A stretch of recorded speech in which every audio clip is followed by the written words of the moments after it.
O Pleno da Deputación Provincial adheriuse á Declaración Institucional de Apoio Colectivo de Persoas con Esclerose Lateral Amiotrófica Galegas.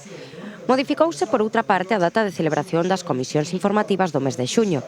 Aprobouse definitivamente a modificación do Regulamento Orgánico da Deputación.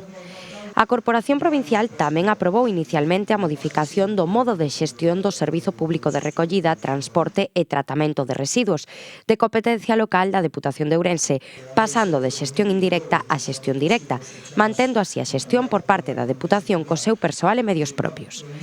Aprobouse, ademais, o convenio marco de cooperación coas entidades locais da provincia para que a Deputación preste en réxime de competencia delegada e con carácter intermunicipal o servizo de recollida de animais abandonados. Acordouse outorgarlle a doutora Marisa Crespo a distinción honorífica de filla predilecta da provincia de Ourense.